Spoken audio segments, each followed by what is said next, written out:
Hello and welcome everybody, this is your Slivok. It is time for more Batman Arkham Origins.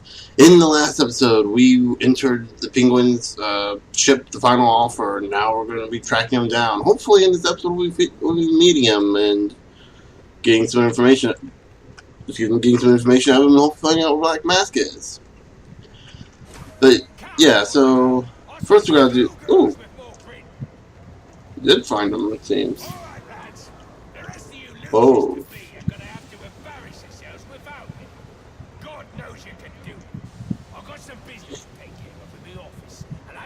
There's any other way to enter?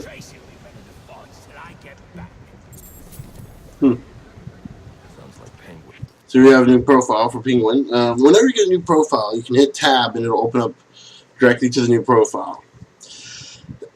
It's actually pretty neat thing to do because it lets you read it right away and you don't have to worry about fiddling through the menu.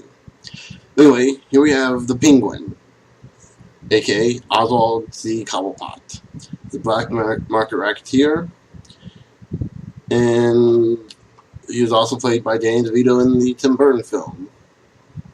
I believe that was Danny DeVito, right? Yeah, I think it was. Which actually, he probably was pretty perfect for the part. Aside from the messed up hands thing that they did in the movie, but whatever.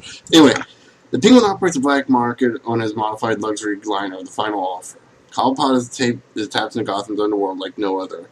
If there's a deal going somewhere in the city, Cobblepot knows about it and is probably involved in some way. He's careful about maintaining a low profile when it comes to his gang's dealings, which makes it difficult to pin this criminal activity directly on him. While he doesn't offer much in the way of physical threats, he does carry concealed weapons and keeps a large number of his thugs around to protect him. So yeah, Penguin's your basic arms dealer kind of guy. Not much to look at, but, you know, always kind of hiding something under his sleeve. Always has a trick under his sleeve. See anything else? We also have a few other profiles here. I guess I missed last episode, so we'll go ahead and get a Calendar Man. Also known as Julian Gregory Day. Yeah, Day. And his name's Calendar Man. You notice they do that a lot with comic books in general, but more so with DC, it seems. With Batman characters, at least. Like, their last names are always, like... It's an awfully weird coincidence. Oops. My fingers dropped from my computer. Anyway, so he's a fugitive in Gotham City. Can't believe he doesn't have an actual... I guess he's in jail a lot. Julian Day, aka Gotham's Calendar Killer, aka Calendar Man, was brought to justice thanks to Batman's diligence in apprehending the killer. When you were surprised by Judge Harkness's decision to give Day the death penalty, despite the state labeling him criminally insane. Julian Day was set free just minutes before his scheduled execution on Christmas Eve during the break-in at Blackgate Prison that saw Police Commissioner Loeb murdered. While it is unlikely Calendar Man was involved with the assassins or the bounty, he remains a threat to the city, particularly given his obsession with dates and holidays. Yep.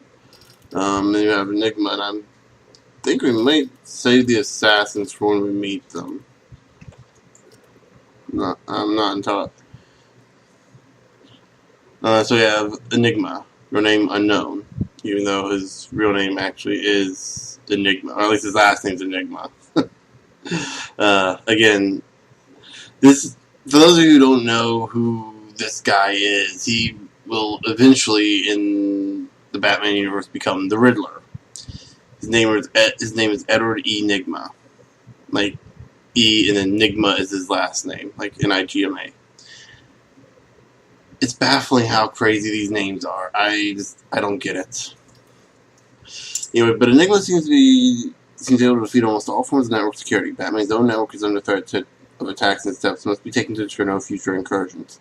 If he was able to access the Bat computer, there's no telling how much damage he could do. Fortunately, his insecurities cause him to act out. The more he draws attention to himself, the easier he becomes to track down and take out. So yeah, basically with Enigma, in order to get his attention, you want to take out everything, and yeah, basically get all the collectibles. And the last guy we'll do for now is Killer Croc, since we already captured him, and I forgot to look at his thing. Actually, I didn't even look at his thing when they didn't give it to us till after the boss fight. Anyway, so we got Killer Croc, real name Waylon Jones. He's a career criminal, and interesting enough, he has yellow eyes. Must be eating too much chicken. Was that red eye or something? Man, I don't remember.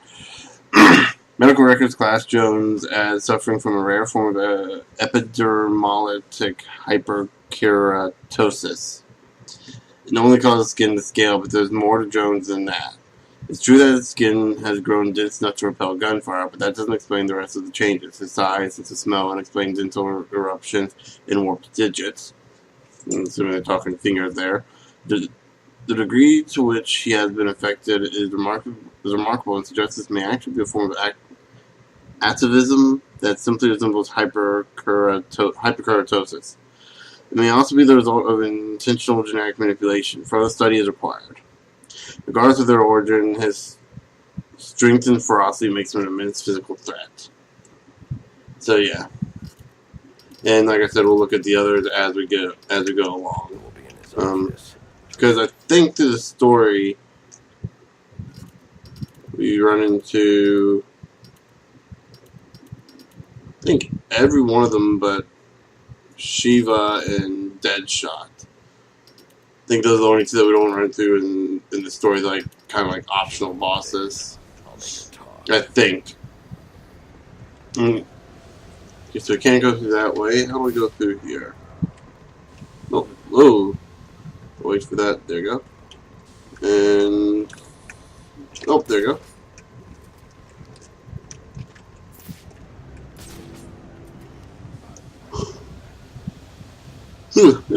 Excuse me.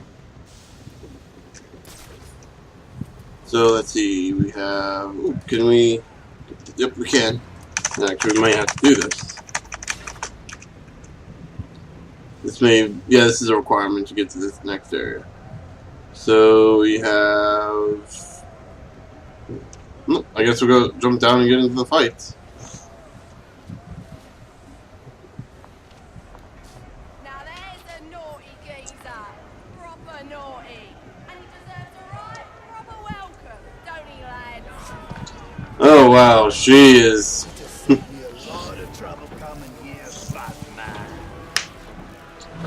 We got our first of the assassins, the Electrocutioner.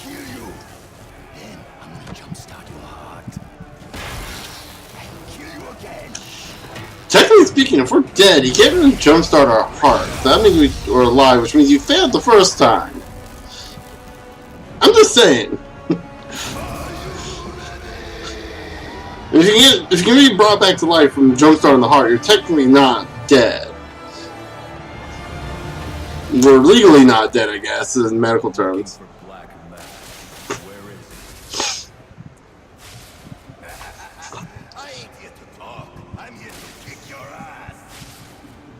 Trying to figure out what kind of accident the Executioner.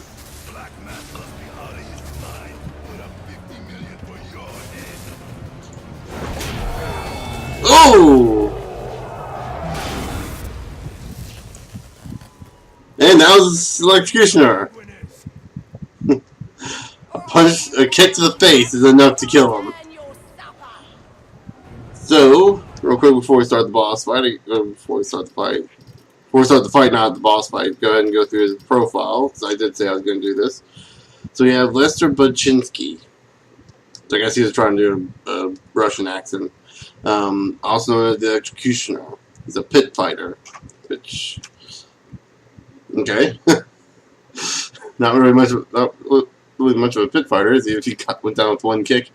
More bronze than brains is the initial assessment of Budchinsky, but he has been able to create some kind of custom-made weaponized gloves that pack a powerful electrical discharge. The craftsmanship suggests there's more going on between his ears than the sound of his own boasting, though he may have had help constructing them. Perhaps even had them made by someone else. His arrogance and overconfidence are his weakness. Yes, it is. So here we have our first major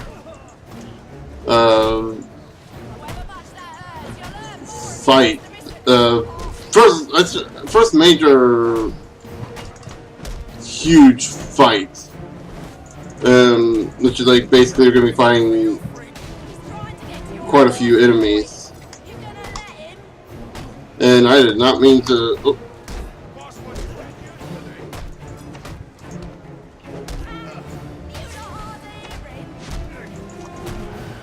Damn.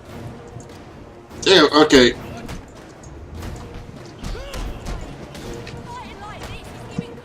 Really got one thing I should really do one day, just sit down and kind of learn how to play, how to do some of this stuff. Cause some of this stuff like really feels inconsistent with the. And it's I know this is something I've had a problem with the entire game. With the entire game series, is like sometimes the combat doesn't feel consistent. Like at some points, Batman will leap across the stage and just take guys out, whereas other times he'll just like completely avoid, or just like just go like, yeah.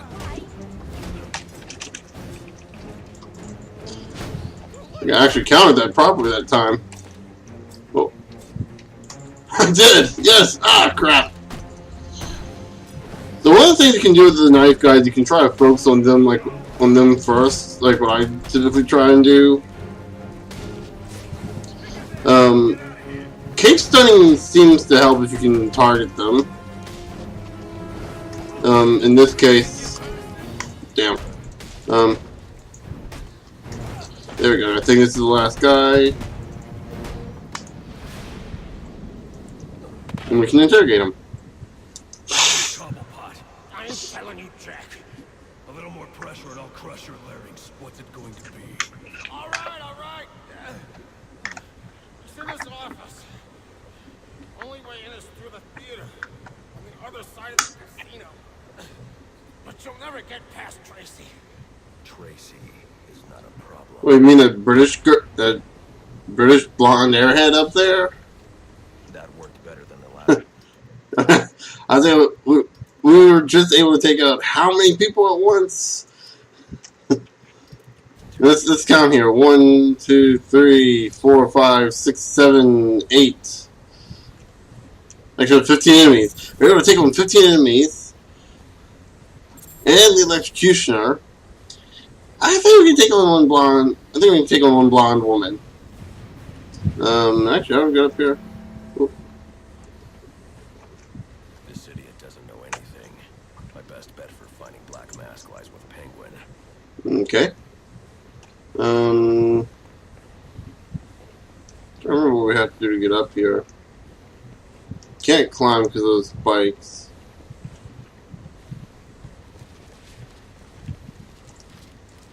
Should be able to bat grapple up here, but look back here. Oh, we go through here. That's what we gotta do. Okay, so we got our weapons of choice for this. So apparently they do some pretty bloody sports with the knives and axes and swords. Which I'd imagine not many people probably do. I don't know, they might be there for show. That or the deals are really, really good. And I'm going the wrong way. Yeah. So, wait a minute. Go this way? Yeah, we have to go this way.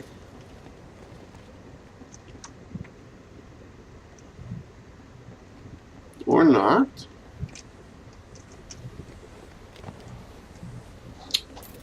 Oi! I got a message for the Batman. I'm your mate, the electrocutioner. Back on his feet he is, and he says you may have won this round, but the fight is far from over. It'll be bad for you, Batman.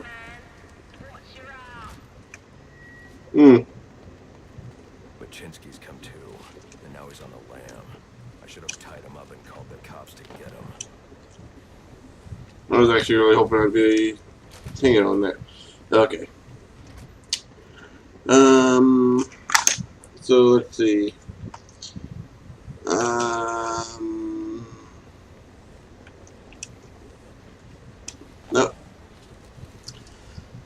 Batman doesn't like to hang from these particular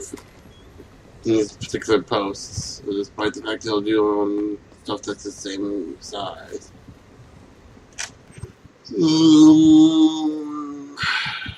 Should I go this way? Yeah, I guess so.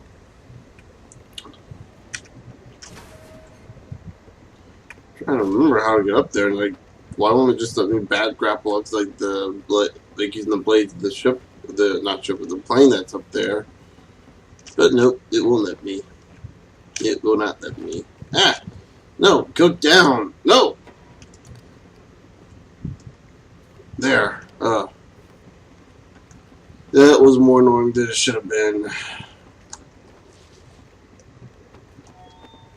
Mr. Cobblepot finishes with his guests and finds out you nosy brats let the Batman spoil his boiler deck fight, what do you think he's gonna do to you lot? Think about it, lads. Okay. Let's see, did this blow up? Yeah, it won't blow up. There you see some of the that symbol, it's a destructible surface, which means it'll blow up pretty easily. There you go. Excuse me. But I think instead of going through, I think we'll go ahead and end the episode off here for now. So the next episode will be,